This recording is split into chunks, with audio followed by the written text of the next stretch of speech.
Mas habang large. Kapil mo yan, tapos. Dili sa mga takot, pero mga gamay ito siya. Oh! Kaya! Balag init, basta tugnaw. Bahalag init na, basta tugnaw! Laban!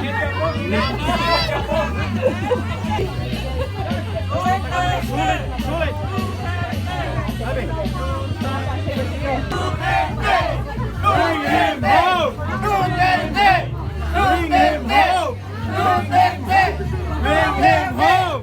Duterte! Bring him home! Duterte! Bring him home! Duterte! Siningbo! Welcome, no? Thank you very much. Kahit ang lamig-lamig kami din namin in-expect kasi di ba dun sa hanggang lang. Last, Pastor, in time to prayer for this morning. Pastor. Para sa pagtutuloy. Hindi ko ako pastor. Ano palataya lamang. Ordinary. Na may pag-ibig sa ating bansa. Alam niyo mga kasama, sasabihin ko lang sa ito kung anong pinagmula ng ating pagkilos nito. Alam niyo ba kung anong pinagmula nito? Alam niyo ba? Kasi sabi ko ng Biblia sa Santiago 4, mga minamahal 17, kung nakikita ninyo na ang ating ginagawa ay mabuti, ituloy natin! Ituloy natin! Ang pinagmulan nito ay ang kasakiman sa salapi. Yun ang buod ng pinagmulan ng ating pagkilos nito. Tayo ay mga makapayapang mamamayan, mga minamahal kong kapatid. Ngunit, sobra na.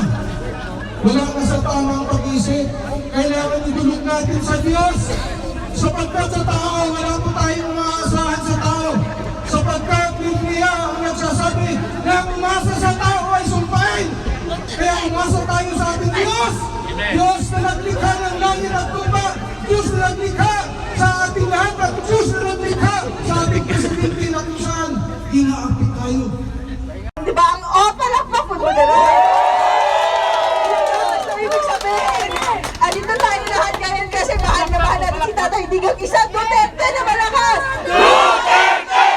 Duterte! O, diba? So, anyway, after here, gagawa tayo ng short program, and then we'll do what we can do here, and then after, we'll go to Monterey Hall. Doon yung official program natin, kasi maninigas tayo dito, hindi na may gugustuhin ng, so ngayon, hug muna, maghahawakan nyo ng mga kamay dyan. Alright? So we'll make marami pa eh. So, convey share the information, pag-uulitin natin to once everyone's here, we will start the program. Kahit short program lang, okay? Thank you po. Page nila, we look down, diba? We're still here, kaya do your live. Kasi the mainstream media, they're not showing what's really happening, right? I know it's unfair, that's why we're here, that's why we're really raising our voice, because the reality, they're not showing it. And if you have your social media, you show the world what is happening, okay?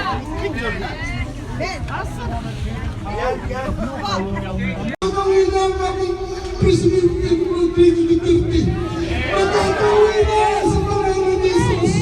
In the mighty name of Jesus. In the name of Jesus. In the mighty name of Jesus. Hallelujah. Glory to Jesus. Hallelujah. Praise the Lord. Ay nasa kanang dibdib. Okay. Bayang magiliw. Awit. Bayang magiliw, perlas ng silanganan, alam ng puso, sa dibdib mo'y buhay. Lupang hinirang, duyan ka lang magiting, sa manlulubi, di ka pasisiin. Sa dagat at bundok, sa simoy at sa langit mo'y lugaw, may dilatang tula at awit sa paglayang minamahal.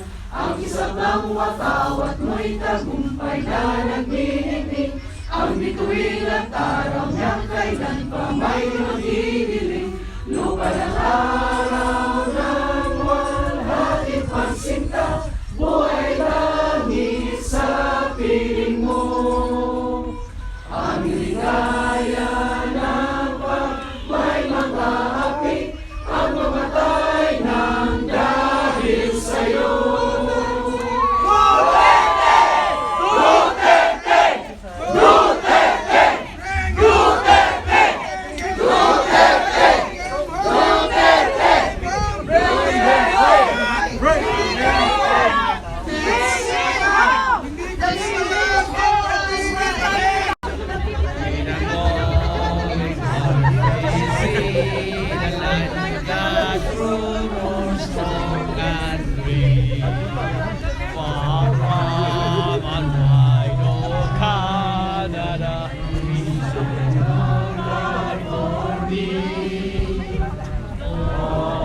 Marami pa, nasa hindi pa yung iba.